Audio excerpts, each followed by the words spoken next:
Let's go, people. Man, my desk is messy.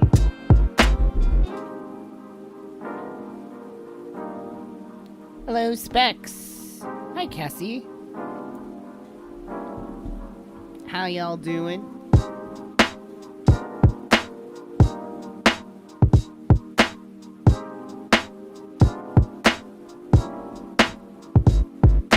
I haven't streamed in, it feels like a month. I feel like the last time I streamed was a month ago, maybe, or maybe 3 weeks ago, and I was like, alright, see everybody next week, and it's like several weeks later. So sorry about that, but school's officially over. The semester is officially done, so anyways, we're just gonna hang out a little bit, wait for some people to get in. Hopefully more people will come in. I should have streamed yesterday, but I didn't feel like it. Spike says, great, even better now that we're live. Yeah, baby. Yeah, we need to get our mojo back. We need to get our momentum and our weird community back together. I miss it. It was worth taking time off to do school, though. Luckily, we have the entire summer ahead of us.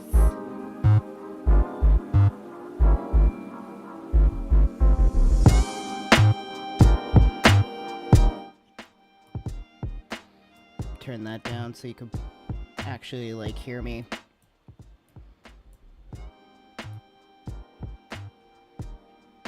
Yeah, I'm so ready for summer now. Time to bring back the shenanigans. Bring back some fun. Get a lounge around. Do some art. Things like that. I feel like I need different colors for my background. I've been rocking like the green and the pink for so long. What do y'all think? I don't want to do like the pink and blue. See, green and pink. Maybe get away from pink. I do like the green though.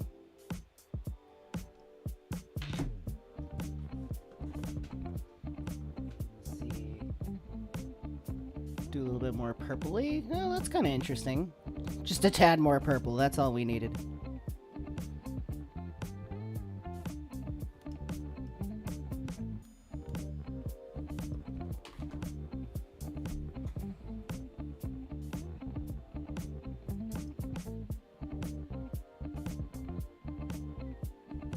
Alright, we are slow to start. I will be back in just a moment. Hang tight.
Alright. Something funky going on in the front yard. I had to see what was up. What do we got going on today? So, thank you, Mr. Music. Just turn that down. But anyways, for those of you that are here, yeah, today we're going to be taking a look at a study that's actually been recently released. And it's sort of like a paper on the consensus of many experts about like how social media affects the mental health of teenagers. And they're making some interesting claims. And the reason why it's under a lot of controversy right now is because there's a lot of criticism and skepticism on it. And rightly so. These things probably, when it comes to things like what's causing something, if it's a causation or correlation, we want to be very mindful of that, don't we? Hey, Elise! Why did I say it like that? How, did that just come out of my face? What the fuck was that?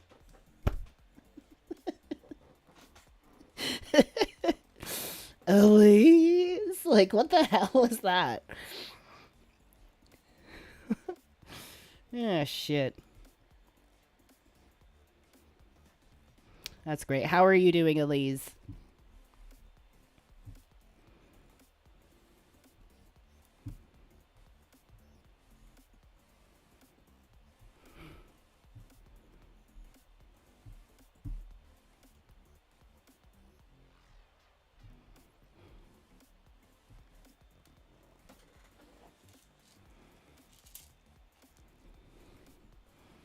Hi, Nelson. Am I not seeing the full chat? I don't think so. I think I'm just seeing, like, top chat. That would make sense.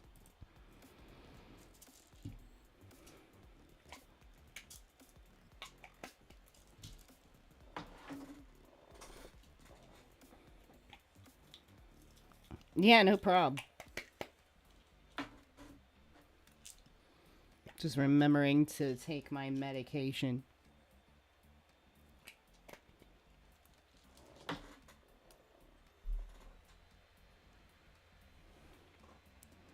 Right. I'm so used to calling you Specs. I'm so bad with names.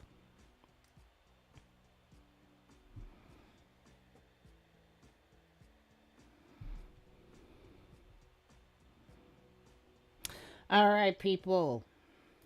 Thank you, Mr. Music. What do we got going on? So, we have... Oh, right.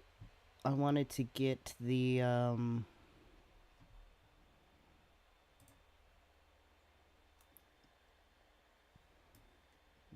Hold on.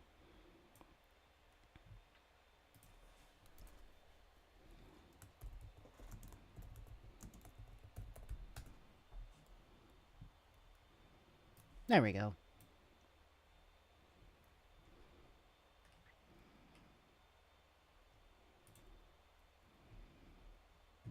Because I think he had a post.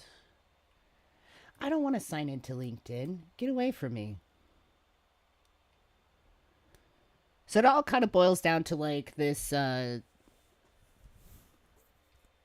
professor of psychology, J. Van Bavel. He's not like the sole like person who's at fault for whatever controversy is happening right now, but he seems to be like sort of the center organizer of it all. And where was his post?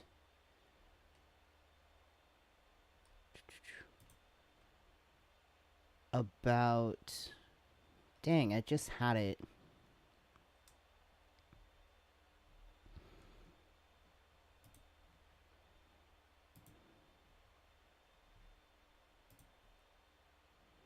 Doop, doop, doop. Oh, back here. Duh. But pretty much like the main question that's being posed here is like, are smartphones harming a generation? Like pretty much looking at the younger like teen generation and examining like how that affects their mental health. Does it cause them to be more depressed, since depression is on the rise in youth? Which, you know, already like just saying those things already raises like a lot of extra like critical questions, like well, depression has been on the rise in youth for several generations, just not like this. And for the youth, like since the 80s, you know, this has been a thing. And then also it brings to question like I wonder, is there more depression? Like, are more people getting depressed, or are we just diagnosing it and recognizing it more? So this is gonna like be a lot of interesting conversation. So I just wanted to like casually like look at the study and just sort of play around, because apparently I'm not sick of looking at studies. Like school's already out. I'm already done with the semester, by the way. School's out. Apparently I'm not sick of looking at studies, and I want to burden myself with more. This is what I do. But anyways, it's good to see you all. It has been so many weeks since I have live streamed. Truly, we need to pick up the momentum again.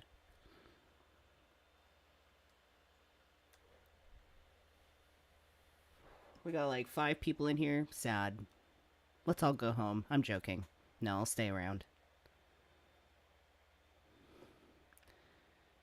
Elise is like, maybe it's not the social media, but the fact that we live in a capitalist horror with Christo-fascism. See, there's so many, like, questions, like, right now.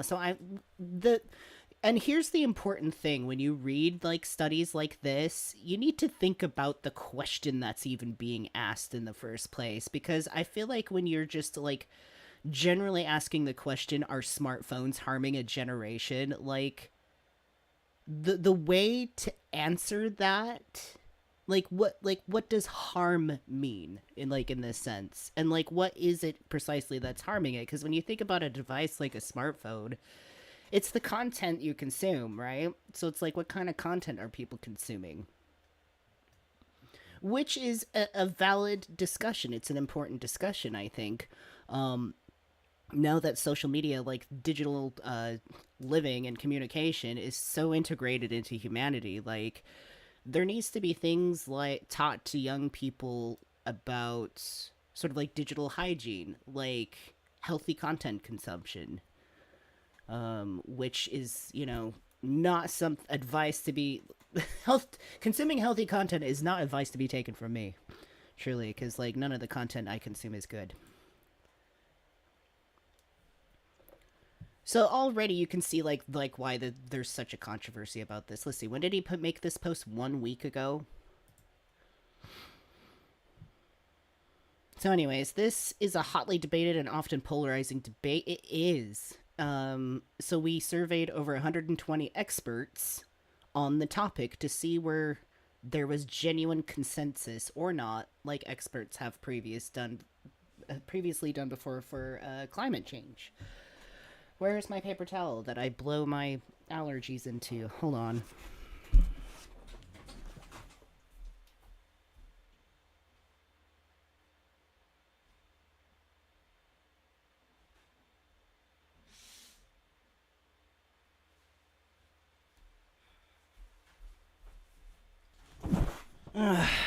Jesus help me. It's the season. It's the season for seasonal allergies, those nasty spring allergies, where the plants decide to sperm everywhere. Release their plant sperm. Anyways, where was I? I think this is really interesting. This is a really interesting conversation to have. And I just found this out earlier today, and I've been kind of like thumbing through the study, but I haven't really been able to like sit down and read it per se, or fully. One thing's for sure is that tonight we certainly aren't going to read all 206 of these pages, because that's a lot of reading. Not to mention, like, a lot of it isn't like paragraphs of things to read. Like, there's a lot of like data to go with this. And again, I don't know why I'm torturing with myself. School's over, but apparently I still, like, my eyeballs already miss looking at this kind of shit. But we will get to like the more of like the claims by experts. I can tell you right off the bat, the biggest skepticism of all about this, which a lot of this paper, like these experts claim that yes, social media in fact does, like, I don't know if they use the word create, but like definitely cause like a lot of depression in youth. It's kind of like gearing along the lines of like back in the day when there was a big debate, sociological debate on like whether or not, or psychological debate, sorry, whether or not like TV is harming, quote unquote, harming the youth. If it's corrupting them, if it's rotting their brains, if too much TV consumption is like a major epidemic. Or like, for example, another good one, video games. Like, are violent video games corrupting the youth and doing this and that, which over a long period of time, it's found to be not a simple yes or no answer. And in more ways than one, it's kind of like, no, it really doesn't significantly cause, just spontaneously like cause kids to be violent, like with violent video games and things like that. So there's kind of this harsh overall like skepticism of just like, are we just doing this again only with social media? Because there's so many elements and things added to what constitutes as like social media, that it's hard to, I think it's really difficult to make the claim like in it of itself is like what's creating harm for kids or not. So this is really interesting. So if you all have any thoughts or feelings, like I said, we're just casually like having a conversation about it. I haven't even like read into this stuff yet. So we're just gonna like hang out and talk about this issue of like, is like smartphone social media in this digital age, is it significantly like impacting or like creating kids to have depression?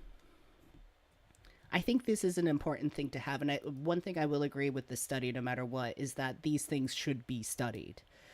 It's very crucial, especially moving forward with the digital age.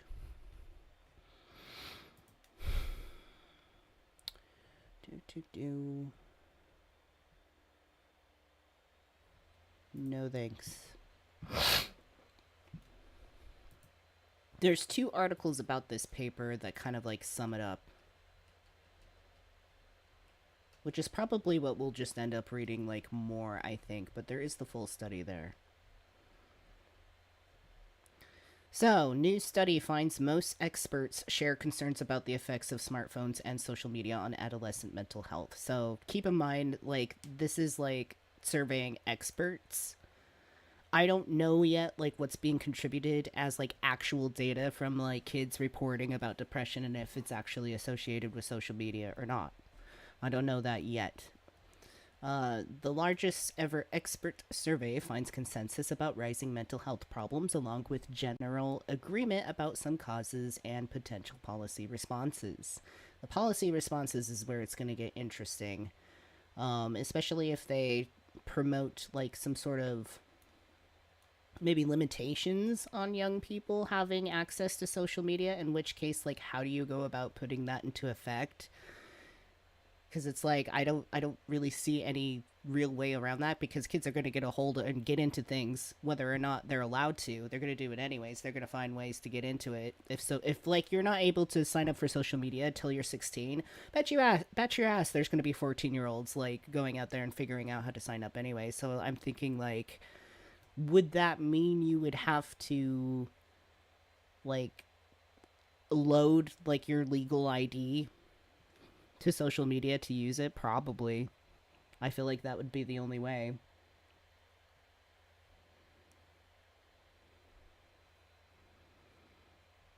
But let's blow this up a bit. Let's blow it up. How do we blow it up? We don't blow it up like that. Oh, that was interesting though. What did that do? Oh, interesting. It kind of like turned it into like a book thing. It's still like really small though. Haha. Oh, how neat. This browser is neat. I don't know if I'm sold on using it permanently yet, but it's neat.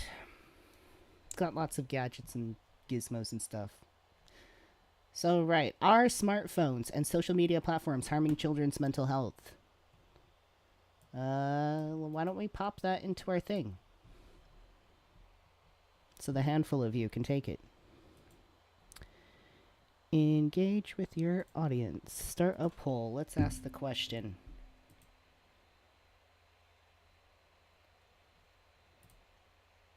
Maybe. Should we add yes, no, and maybe? We'll try that.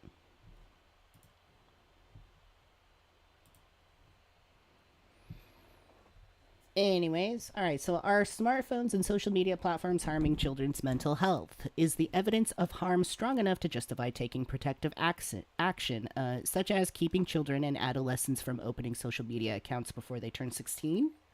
The answers to these questions depend on who you are as a decision maker and what standard of proof you choose as the basis of your decision. Yeah, because I mean, never mind like what you examine, like what constitutes harm, what particularly about social media. It's like the standard of like the way you go about collecting that data.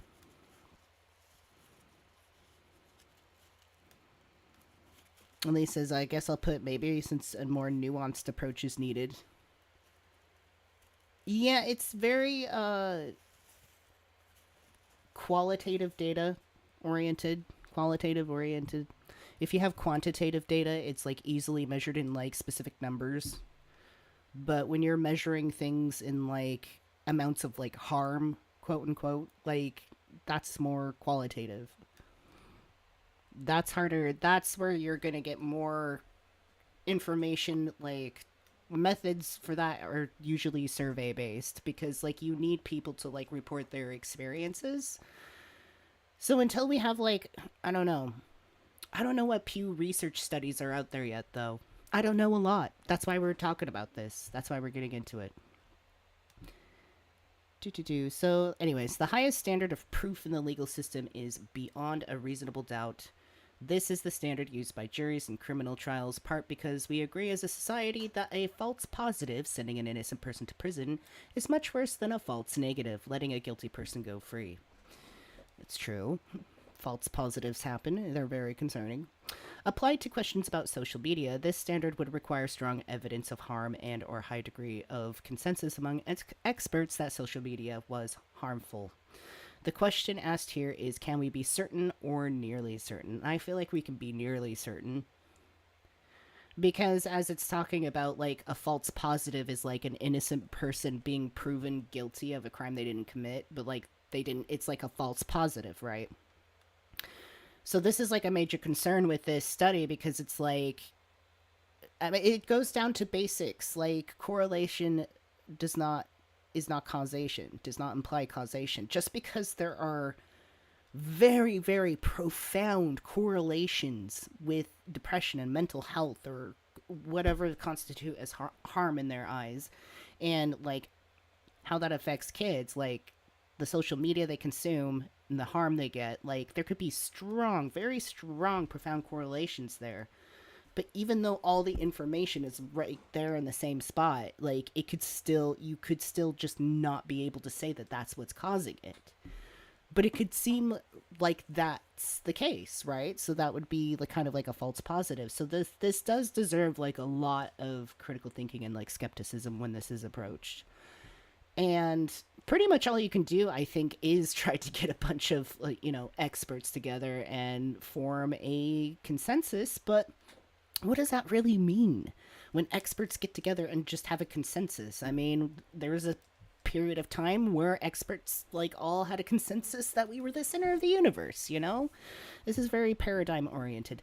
I'm not trying to argue that social media doesn't negatively affect kids at all, not at all. I'm just definitely kind of in the party of people that are like, are we doing that thing again where we're saying like kids are being rotted by TV or video games because those kinds of arguments, they didn't age well. They didn't age well at all.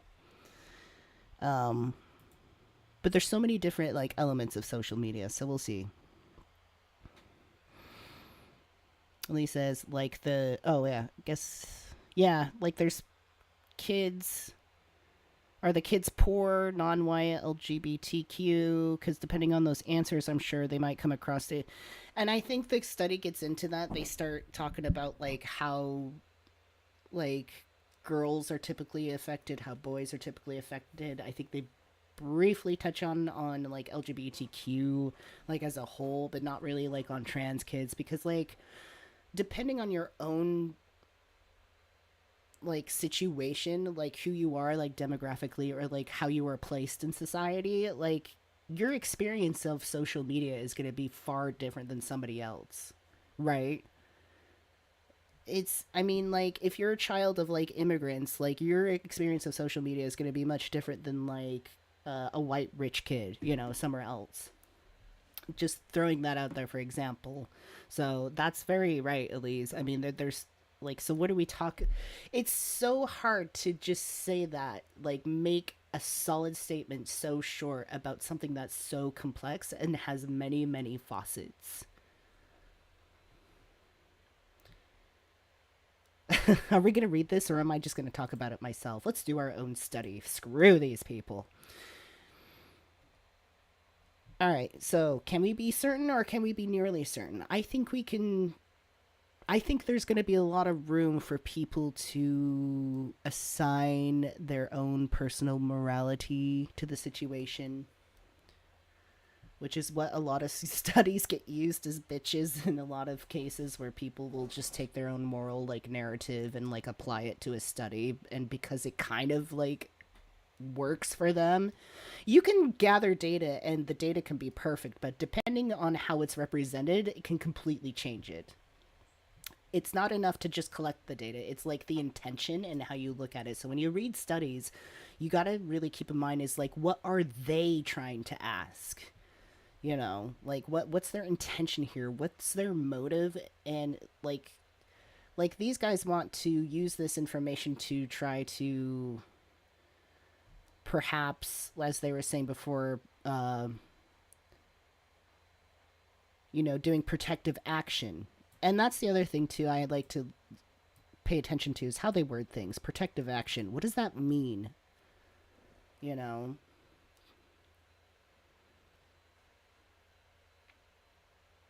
protective action. I always get concerned with that, especially this day and age in our country, because there's so much bullshit going on with free speech. So what people could consider like protective action could be like limiting people from accessing information, certain kinds of education, certain things that would help them think like freely and critically or get access to resources that would help them. Like I'm thinking about LGBTQ kids, like if they needed access to like certain resources online and if they were prevented because of like quote unquote protective action. This is where I have concerns, you know. This is where I have this is a concerns. I have no idea why I'm doing that voice. Talk amongst yourselves.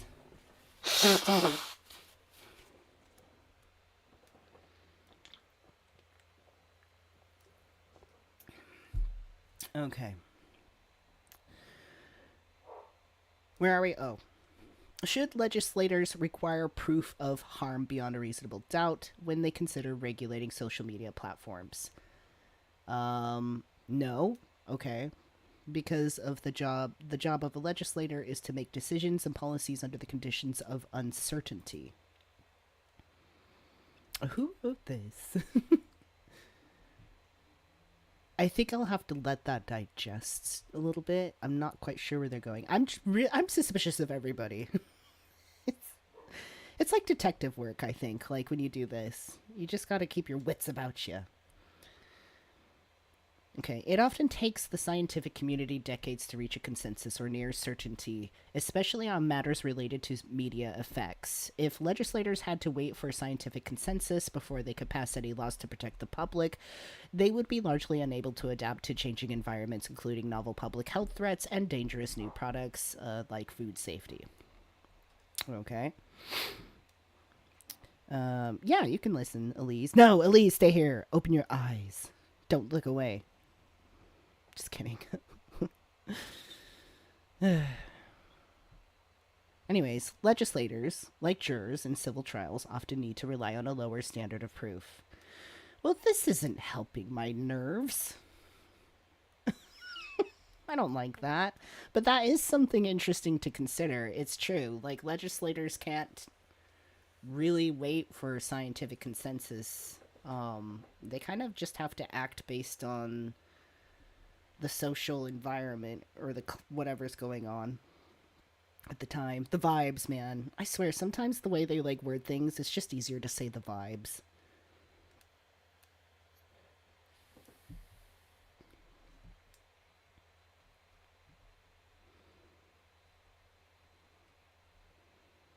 Anyways, the preponderance of the evidence. Preponderance. I really like that word. What does that mean? We're having one of our moments again. We do this every once in a while. It's like, what does that word mean? I don't fucking know. Instead of sitting around thinking I'm a dumbass, just read it and learn. Preponderance, the quality or fact of being greater in number, quantity, or importance. The preponderance of women among older people. I like that.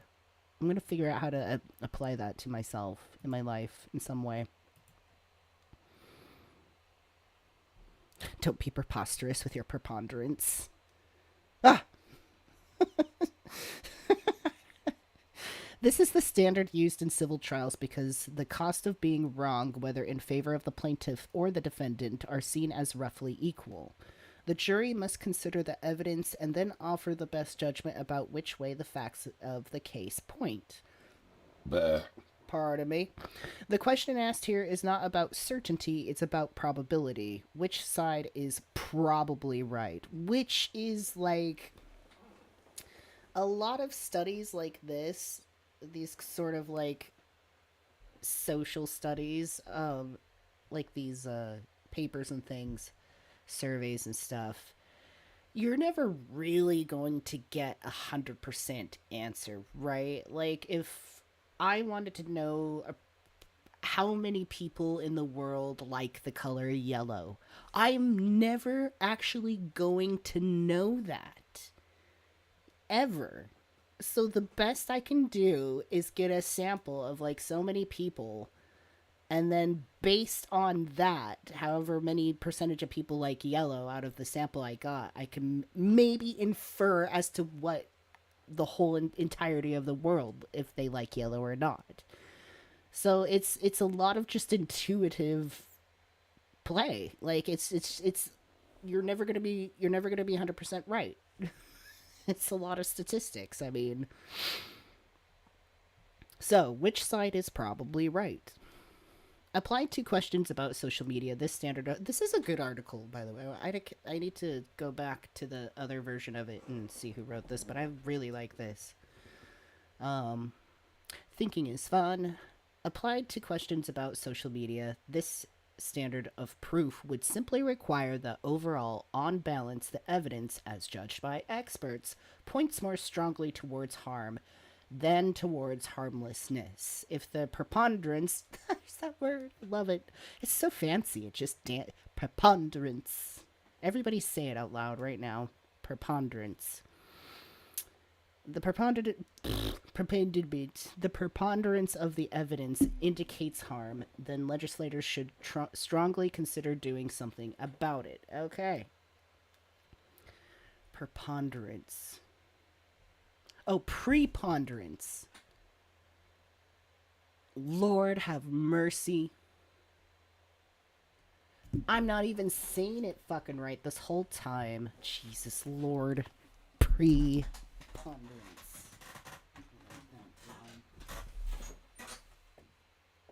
Why are my markers dry?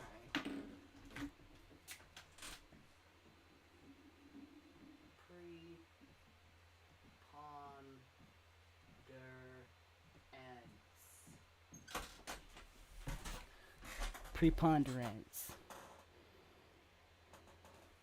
Preponderance.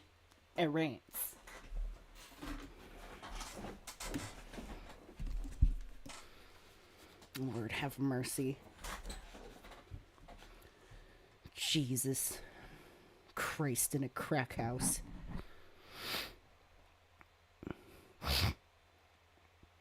Okay. Where were we? Right. Should parents use the preponderance standard as they consider whether to let their children open accounts on Instagram, Snapchat, or TikTok at the age of 10? No. Well, I mean, I would say no, because you shouldn't let the fucking government tell you what to do. But hey, no, because the job of a parent includes protecting their children from harm while also fostering their development. So they don't ask, will TikTok probably harm my child or probably not? The question parents are asking, is the product safe enough for my child to use? It depends on how your child uses it. This is why we need more like education for kids on like social media etiquette. So the standard of proofs most appropriate for health related parenting decisions is often the precautionary principle, which says that if there are reasons to suspect that some new product is harmful or dangerous, then precautions should be taken even if the experts are far from consensus. And even if the odds that the product is harmful are less than 50%, better safe than sorry. I don't know if these words work as well when you talk about vaccines.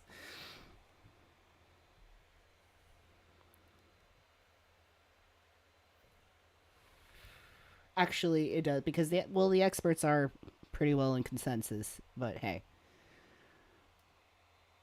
that didn't work so well. This is also the standard of proof used in many public health deliberations, as former Surgeon General Vivek Murthy wrote when explaining why he was calling for warning labels to be placed on social media platforms. One of the most important lessons I learned in medical school was that in an emergency, you don't have the luxury to wait for perfect information. You assess the available facts, you use your best judgment, and you act quickly. He wrote that in June of 2024. But a major new study was just posted online, that's the one we're looking on, that offers additional information supporting his concerns and his call for action, even in the absence of perfect information. So this is not so they're admitting they're like this is not perfect. This is kind of what we're thinking at the moment.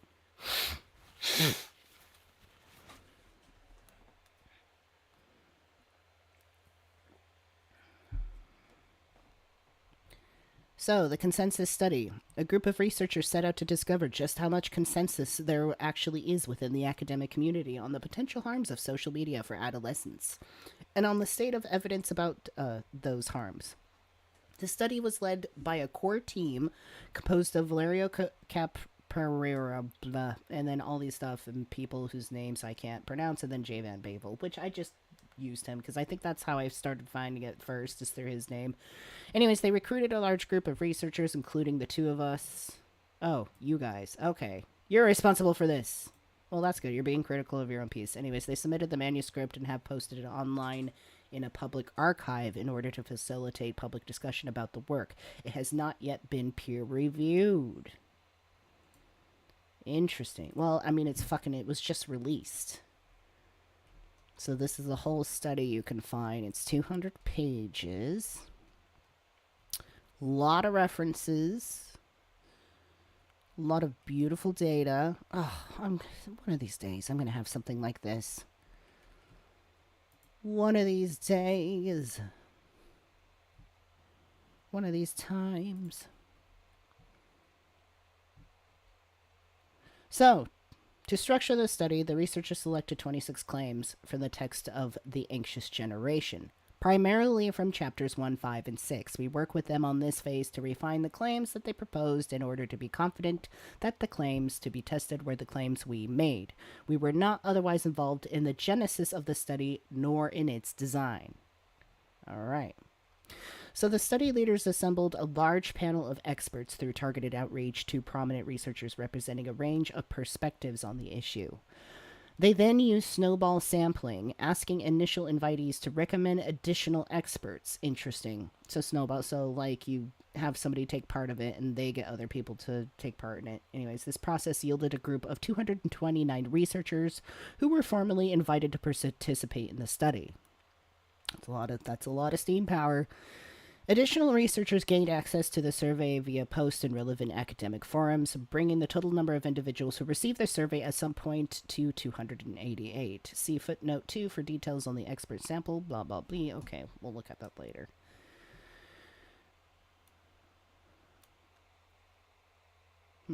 So in phase 1, the study leaders distributed survey number 1 to the recruited expert and also posted it on the relevant academic forums. The survey asked participants to evaluate each of the 26 claims. A total of 137 experts evaluated at least one claim. For each claim, they were asked whether they believed it was probably true, they don't know, or it's probably false. They were also asked whether empirical evidence supported or contradicted the claim and what types of evidence, if there were available. Okay. So they have a list of 26 claims. They had a bunch of participants. The participants, I guess they didn't have to answer all of the questions if they didn't think they really had anything to say about it. So they could even just, uh, you could just evaluate just one claim, as they said. A total of 137 experts evaluated at least one claim. So then for each claim, they gave supporting evidence to prove that or not. Anyways, so that's the first phase. That's pretty interesting. So in phase 2, the responses from phase 1 were synthesized into 26 draft consensus statements. So everybody together made a consensus statement. So each 3 to 5 paragraphs long, which were then sent to the same set of researchers for evaluation in survey number 2. The researchers were asked to rate the accuracy of each statement, like if they think that's an accurate statement. For example, a short summary of the statement for claim number 13 is given in the paper as this. So that claim number 13 is, while there is evidence for a negative association between behavioral addiction and mental health, the direction of the causal relationship remains unclear. Okay, so then in response to that, they would say, like, I think that's probably true. I don't know. That's probably false. What a crazy, like, loose way to just, like... This is a lot of work for what? To create more discussion about it? I mean, I guess... I'm just trying to, like, I'm trying to take a step back and look at the whole picture of, like... But this study was just released, so we're still looking at people, like, responding to it and stuff like that. I hope this is interesting, by the way. Y'all aren't just, like, falling asleep. I don't care. People will watch the replay. They'll love it. Shout out to the replay crew. So that's a good example of a claim. While there is evidence for a negative association between behavioral addiction and mental health, the direction of the causal relationship remains unclear. See, I would say it remains unclear, but I don't have anything to prove that or not.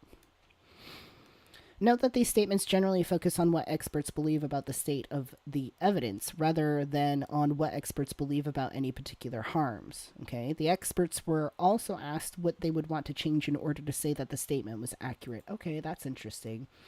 Based on this feedback, the study leaders revised the statements and conducted additional survey rounds. Oh, now that's interesting. This iterative process continued until each statement either achieved unanimous combined accuracy, defined as being rated accurate or somewhat accurate by all respondents, or had gone through 3 rounds. So they either went through 3 rounds or through until, like, everybody really had a good consensus about it. Oh, well, I mean, I'm really interested in the process. It's just, I still don't know what this is going to do for, like, society as a whole. So what did the consensus study find? Beyond a reasonable doubt, the goal of Phase 2 was to reach a unanimous consensus among a diverse group of researchers, many of whom hold differing views on this topic. As a result, most of the consensus statements had to be carefully crafted to take account of everybody's concerns. For most claims, this led to consensus statements that were more hedged or cautious than the original claim. For example, in Phase 1, survey number 1, 2/3 of the experts had agreed with Claim 14, which had stated that a heavy daily use of smartphones and social media can cause social deprivation. Only 17% said that that claim was probably false.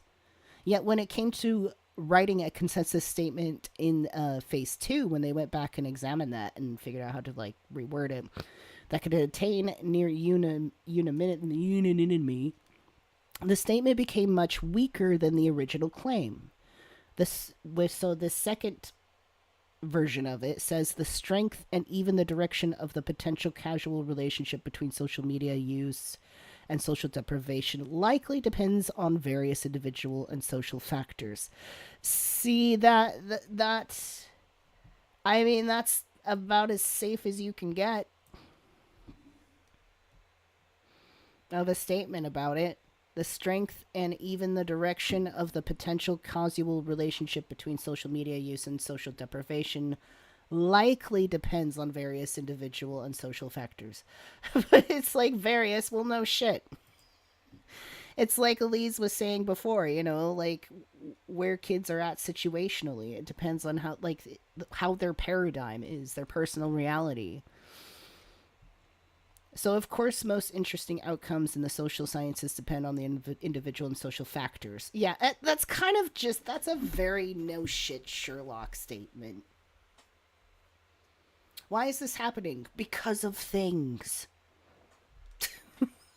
I mean, this is not a problem with the consensus project. If the goal is to attain a near unanimity, I hate that, in order to reach beyond a reasonable doubt, and if the panel of experts contains even a few people on each side of a controversial issue, then most of the 26 statements are going to have multiple qualifications and limitations written in it. Yeah, the semantics of it all would absolutely drive me batshit insane. I would give up. I'd be like, peace. See you guys later. Enjoy that.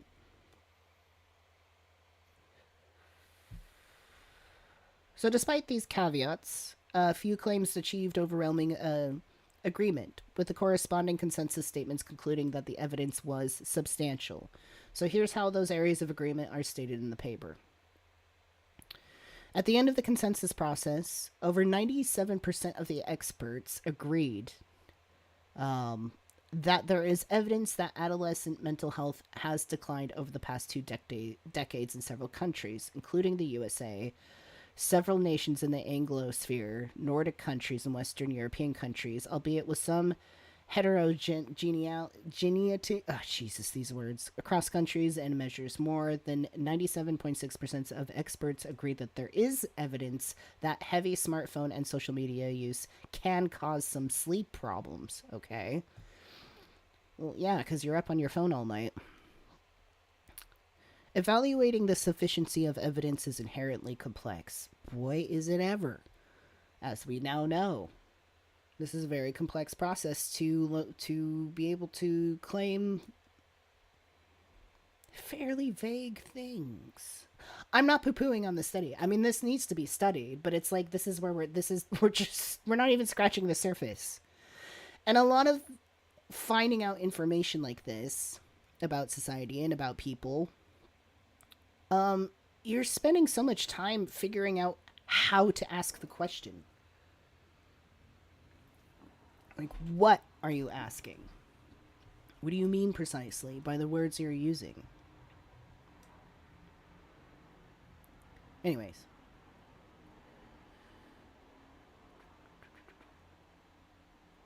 Did I just read this? No. Experts may disagree not only on what the evidence shows, but also on how much evidence is required before making causal claims. Scholars may even disagree on the definition of a basic terms like addiction. See, that's what I'm talking about. So they may be interpreting the same question differently.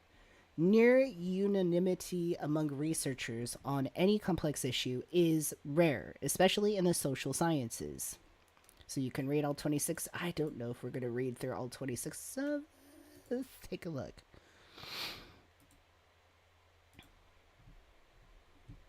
Or did he sum it up here? No. Oh, okay. Yeah, here's it summed up. 92 to 97% of experts agreed with the following statements. Adolescent mental health has declined in several Western countries over the past 20 years. Yeah, hasn't it been doing that before that, though?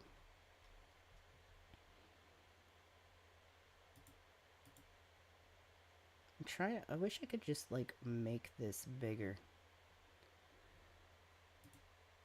There we go. Thank you. So that they agree on. So 92 to 97% of the experts that they surveyed, which is out of those 288 people, adolescent mental health has declined in, yeah, well, hasn't it always? Is it declining? Or has it been declining a lot longer and we're just now developing the tools to recognize that it's even a decline? I mean, come on, the way depression was treated back in the day. Lee says, yeah, like the kids introverts, or the kids introverts, neurodivergent. That would be, yeah. I mean, for a lot of people, like, they do connect socially through online. Anyways, heavy smartphone and social media use can cause sleep problems. I don't think, yeah, did we really need all this time? Well, I guess we gotta get here. Did we really need all this work and time to get to these basic ass things? That's social science for you.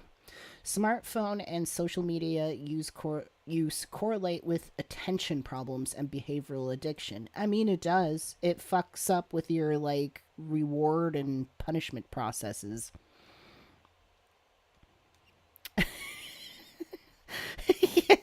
Yeah, there are other factors that contribute to that decline. Just gesture at everything, like so many things could be like contributing to the decline of mental health. That's why I think I have like a beef a little bit with it. Like I do like the study, but I also have a beef with it. It's like content on social media is a reflection of like what's going on in society. So if you're exposed to that and that's what's making you feel depressed, it sounds like we're having an issue with society and like our social expectations. Like why are we blaming the phone itself instead of blaming ourselves for the shit that we put on it? I think humanity needs to take a little bit more accountability here. I think that's where my problem is with this. There's a lack of accountability when we're trying to just focus on the smartphone and social media, sort of trying to put a face to it.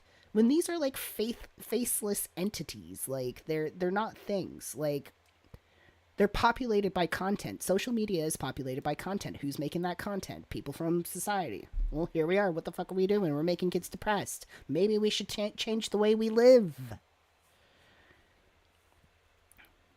Maybe we should change our values. Man, I'm sitting on my box now. Or I mean, I'm sitting on my horse now. Let's see. Smartphone and social. Oh yeah, correlate with addiction. Of course it does. Among girls, okay, here we go. Got more. Among girls, social media use may be associated with body dissatisfaction, perfectionism, exposure to mental disorders, and risk of sexual harassment and predation. Who's putting that there?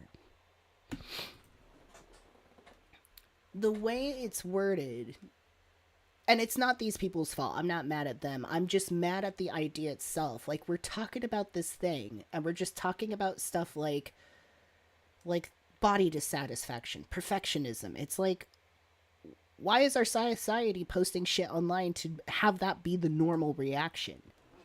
That's the problem.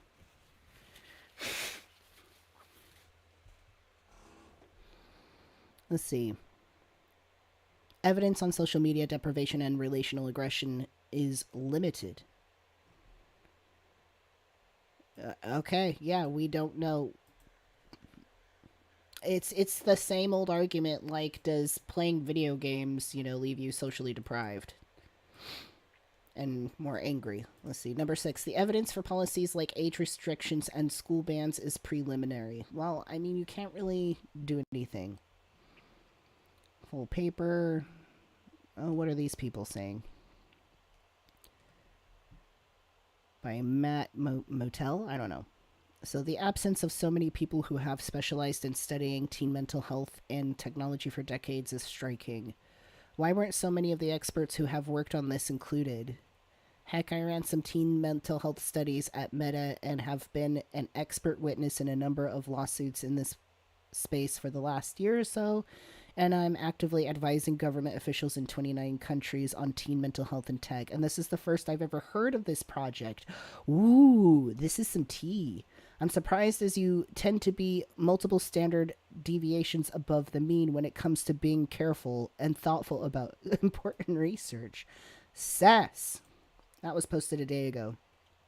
Let's see. Sophie, what does she say? Such a hot, if delayed, topic. as schools around the world ban cell phones in many cases without teaching kids how to navigate their digital worlds. Okay.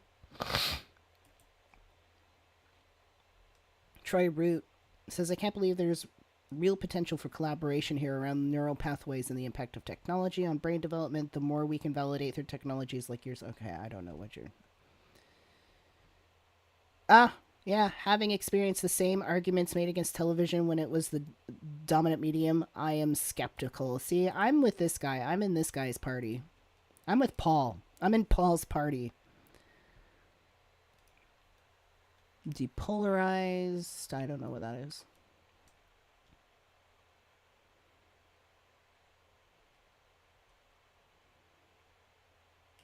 I read the consensus statement with interest, but I felt several important criticisms were either under-acknowledged or entirely missing. Okay, sing it.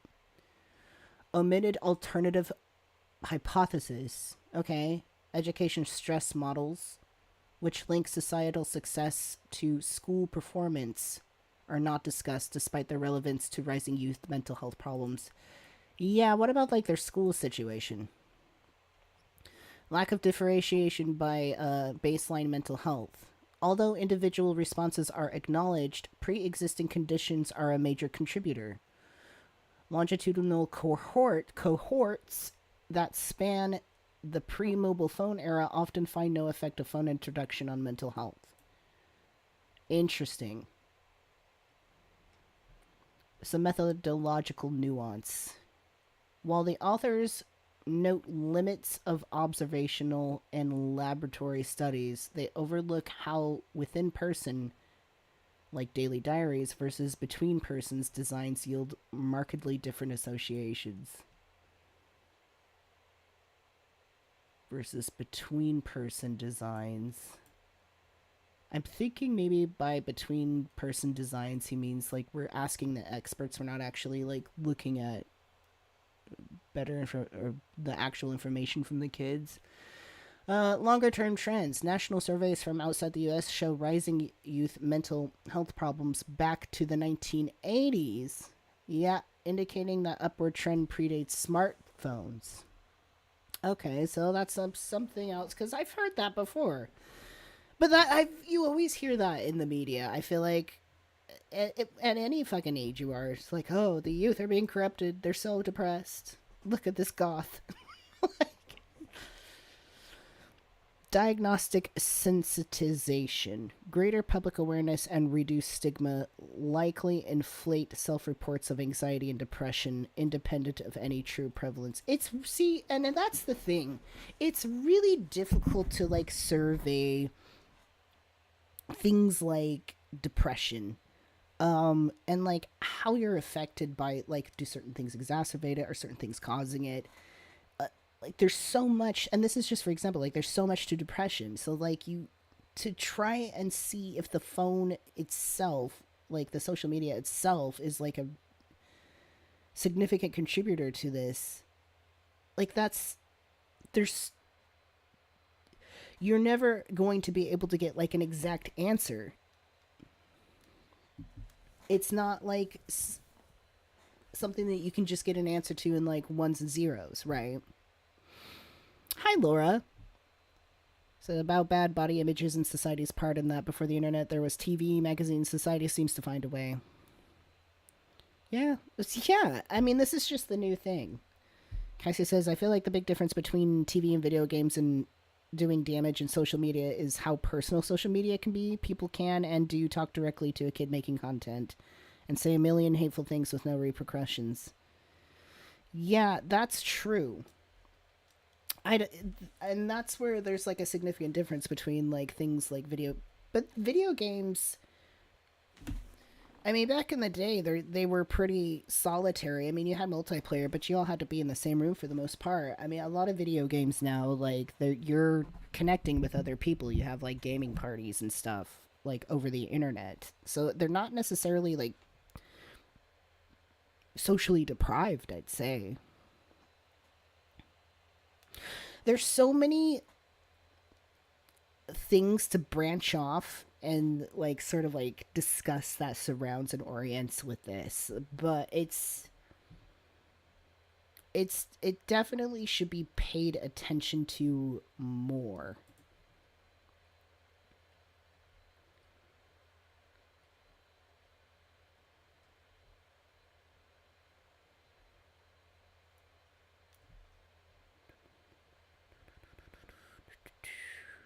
We'll have some skeptics said about the consensus. All right, so in recent years, a few prominent researchers have repeatedly claimed that the experts have already reached a consensus that social media is not harming adolescent mental health overall, and therefore policymakers should look somewhere else for ways to improve mental health. Right, like maybe give us an actual fucking healthcare system in which we can actually get preventative care. You know, because going to the therapist should be like brushing your teeth. You just fucking do it. I just. Is society wrong? No, it's the cell phones. Is our society crumbling and totally not an environment for children to thrive in? Of course it is.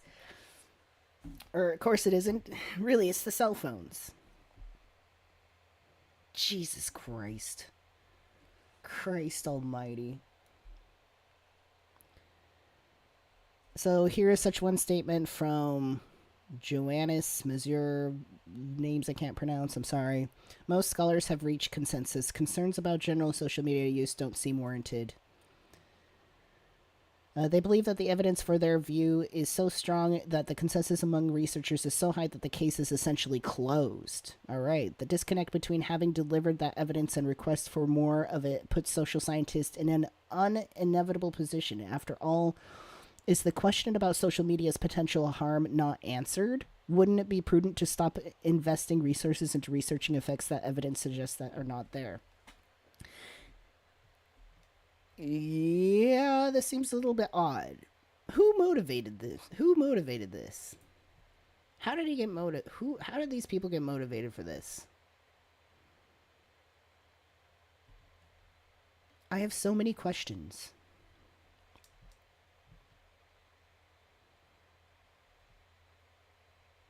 So, Oger's 2024 voiced a similar frustration and similarly advocated that policymakers look elsewhere for solutions, not at regulated or delaying social media. Hundreds of researchers, myself included, have searched for the kind of large effects suggested by Haid. For our efforts have produced a mix of no small and mixed associations. She also stated that we have a generation in crisis and in desperate need of the best of what science and evidence based solutions can offer. Unfortunately, our time is being spent telling stories that are unsupported by research. I mean, it really is a bit of a nothing burger. Like, there's statements here that he's like, or these consensuses. Does that, I mean, I feel like I could sit and just come to these conclusions by myself in my fucking bedroom. No offense. I'm just interested in like how they structured the study for a minute, but it's like I'm really on the side of the skeptics, to be kind of Frank or Shirley or whatever. Do the experts believe it is true? Are these claims true? Is there really a consensus among researchers that social media is not harmful and therefore policymakers should not waste their time considering regulations, blah, blah, blah. Because such claims have been and continue to be widely circulated in top journals and on social media by well-known researchers, it is important that they be evaluated. And survey number 1 from the consensus study offers a data set that allows such evaluation. Here's how the findings from number 1 survey were described on the paper. So experts generally believe that the claims to be probably true. Responses to the beliefs, in quotations, question from the survey 1 indicated that for all 26 claims, more experts rated them as probably true. That is such a loose rating, too. Like, probably true. Yeah, but what's included in that probably true? Why do you say that is probably true? Like, what factors go into that? Then is probably false. For 23 of these claims, it was a majority who said that they were probably true. None of the 26 claims was judged to be probably false by more than 21% of the experts. It's too loose. I don't know. To explore these findings further, we downloaded the data from the survey. Yeah, we're not. Blah, blah, blah. I think we get the preponderance of evidence. Preponderance of evidence.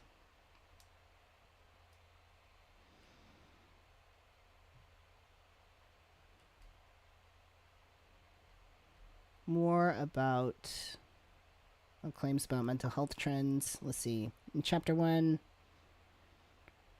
printed a series of graphs in this book.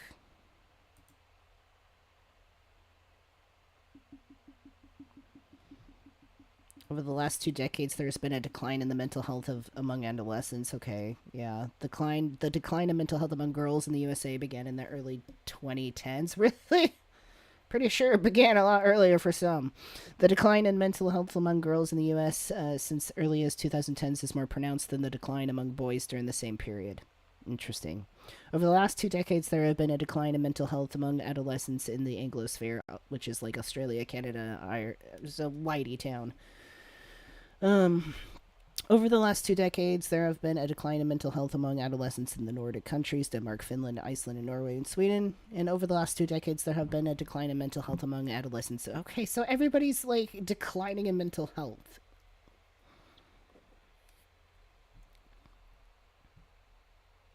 As you can see, all these claims were judged to be more than likely to be true. Don't know. All right, I think we get enough about like how they're doing these things. Gender-related effects. Girls are more affected by visual social comparison and perfectionism. Girls' aggression is more relational. Girls are easily more emotions or share emotions and disorder. Girls are more subject to predation and harassment. Okay. Claims in Chapter 6. Social media increases visual social comparisons among adolescent girls. So that's the way they translated them into casual claims. All this casual claiming. The casual consensus. This is the study of like casual consensus. As with any survey-based research, there are important limitations to keep in mind when interpreting the results. First, it is possible that researchers who are more skeptical of claims about social media's harms were less likely to participate in the study. Bingo. You got to take the step back and look at the big picture. Who's actually willing to participate in this study? Probably people who have a little bit more of an opinion that it does cause harm in some way, right? Because that would be useful for them. If you're a researcher and you're incredibly skeptical of it, you're going to think that's a big waste of time.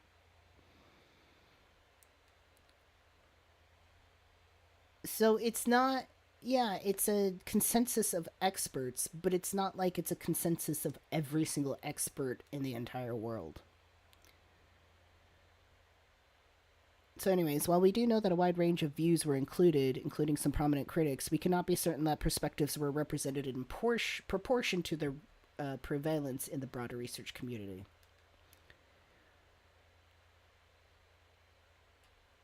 On the other hand, we note that the researchers were given the options of participating anonymously, okay, so that they could add their views to the study while not adding their names to the list of authors. In addition, still, if you think it's a waste of time, you're still not going to do it, and you're not going to give a shit. All researchers who were invited to join were also invited to nominate other researchers. So the group's final... Okay, so it wasn't just all chosen by the leaders of the project. I mean, that's good, but still... If you think the studies, like, if you think it's a waste of time, you're not going to do it. And I kind of want to hear more from those people. From the people who chose not, who opted out of this study. Let's see. Conclusion, what should parents and policymakers do? So is there enough evidence for parents and policymakers to act? For those waiting around for the proof beyond the reasonable doubt, the consensus study does not provide much guidance. Wah, wah. Although it does provide a roadmap for getting the kind of evidence that is most needed. But for those using the preponderance of the evidence as their standard, the consensus study adds yet more evidence that should be considered. We know that on the three policy questions, the majority of experts said that survey number one, that each one would probably help, yet the three consensus statements all said that the evidence was not strong enough to draw firm conclusions. For example, the statement for Claim 25 about the likely effects of raising the age for opening social media accounts to 16 put it this way. They said, given the preliminary nature of these results, expert responses about the veracity of this claim should be interpreted as opinions rather than definitive evidence-based conclusions. That's an opinion. So on the three policy questions, we assented to these consensus statements because they are all hardly any experience or experiments that truly test the policies using random assignment. To really test them, researchers would have to randomly assign whole schools or whole districts to go phone free. Yeah, here's how you really test this. You'd have to get whole schools or whole districts to go phone free or not. They'd have to study that over. That would be a long period of time to study too. You'd have to keep following up on that. Or they'd randomly assign whole communities to wait until 16 or not for their kids to open social media accounts. Such studies are very hard to do and are almost never done. Yeah, this is yeah. I don't know. In the absence of solid body of high quality experiments on these policies, the experts agreed that we do not have definitive answers. Let's see. But in fact, how much more of this? Oh, we're at the bottom. But in fact, enacting policies that experts think might work is among the best ways to obtain better information about what really works. Amy Orabin, a leading researcher at University of Cambridge who has at times expressed skepticism about the evidence of harm from social media, recently wrote a thoughtful essay in Nature on the problem that technology moves so much faster than science. And in a nutshell, we propose that if there is inadequate safety information available about a digital product and process don't exist to produce that information at speed, researchers and policymakers should lower the evidence thresholds needed to start testing interventions to address potential harms. This should, in turn, accelerate both our understanding of harms and the provision of regulations. Okay? Kind of stay ahead of it a little bit, ahead of the game. Safer than sorry. We agree. Policymakers should work with scientists to test the three policy interventions that were evaluated on the consensus study: phone-free schools, delaying the age at which children get their first smartphone, and raising the age to 16 for opening social media accounts.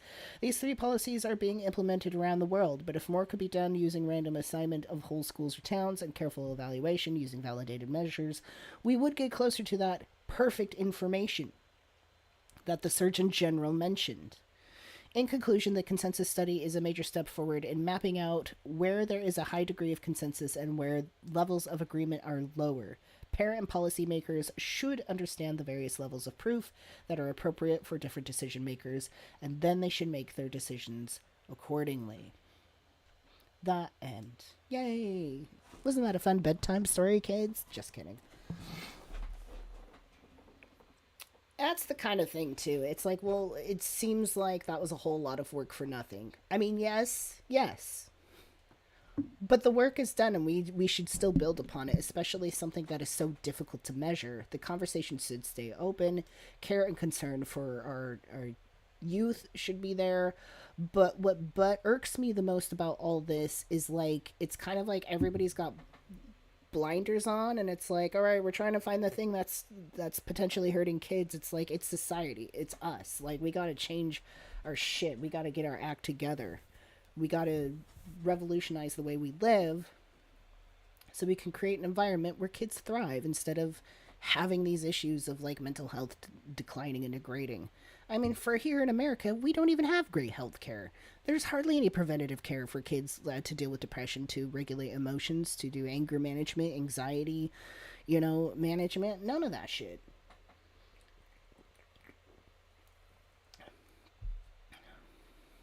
So, but I do like reading, I don't know, studies. I think it's interesting. I think this is a fascinating conversation. So I'm glad you all jumped in here and, like, hung out with me. School's done. The semester's over. It's summertime now. So we are so back onto streaming regularly every weekend, whether it's Friday or Saturday. Elise says, and they just took away even more Yeah, and we're living in a country where like medical care is being taken away, and there's a threat of like SSNRI or SNRIs like being taken away, like antidepressants and stuff, thanks to fuck Junior. But so it's like I don't know. Why are we worried about this? Like having like legislation and policies being made on this when like nobody gives a flying fuck about like the healthcare of kids, and especially like trans kids where they're very much fighting to take that away. Now they're going to turn around and blame the phone. This is just looking at the wrong area. We're looking at the wrong place.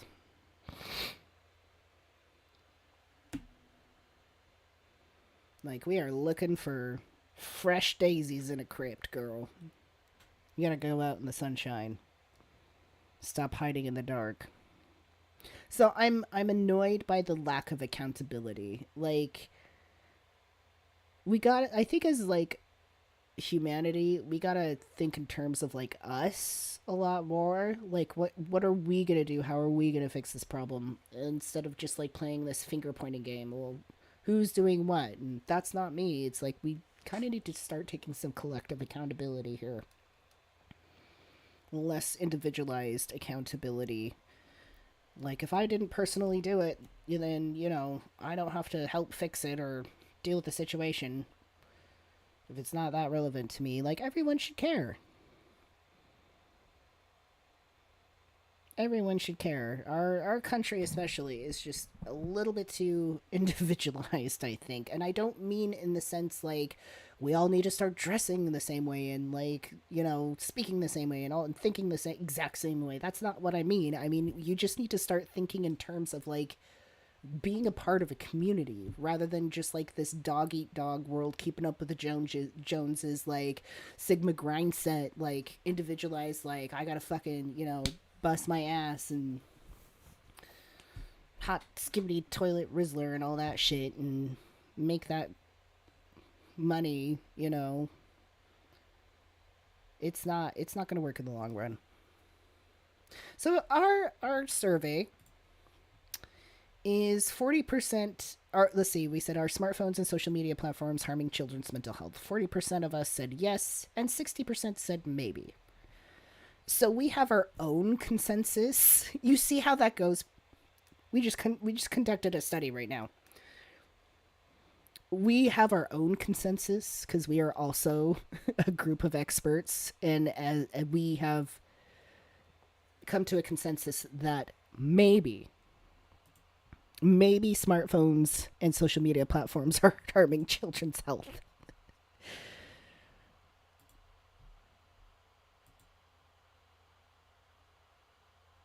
And we should post a paper. I'll drop the paper. We'll post our results in an article. Thank you for joining my group of experts today.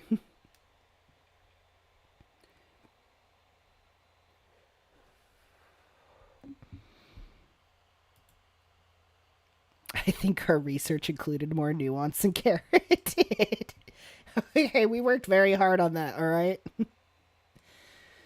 All right, my voice is starting to hurt. I got all these allergies and stuff in my nose, and I'm tired and I want to go to bed. I'm old. But thank you so much, everybody. It's good to be back to streaming. It is sometime. Here I am in the flesh, or in the digital looking flesh. Preponderance. I love that word right there. Yeah, thank you. And thank you, Elise and Cassie, for coming and moderating today. That was very nice of you, too. It was good to see you, Specs, and good to see you, Laura. Thank you all for hanging out with me. And, Gina Gray, hello. You think social media harms adults as well? I mean, yeah. We could talk about this for ages, I swear. But I gotta go. If people are just coming in, go back and rewatch the stream. Hang out there, leave a comment. Please share the stream, like the stream. That really helps me. Subscribing helps. Sharing my content helps. And I'm looking forward to this summer. It's gonna be a good summer. Man, I am loosening my voice. Loosening my voice. I'm loosening my mind, too. Let's get some outro music. Loosening my mind.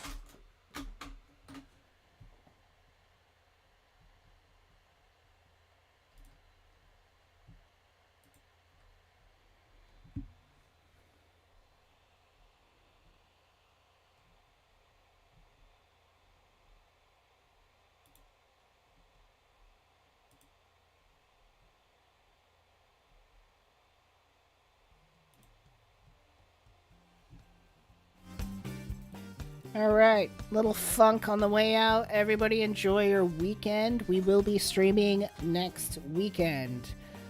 Friday, or if we don't do it Friday, probably a Saturday, maybe both. We will definitely be streaming now that I don't have anything to do. I don't have to write any papers. Unless I decide to torture myself and give myself a paper to write for fun. Hopefully I don't do that. I don't know why I would. I don't know why I do a lot of things to myself, though. We will never know. Alright. Take care, everybody. Kiss, kiss. See you later.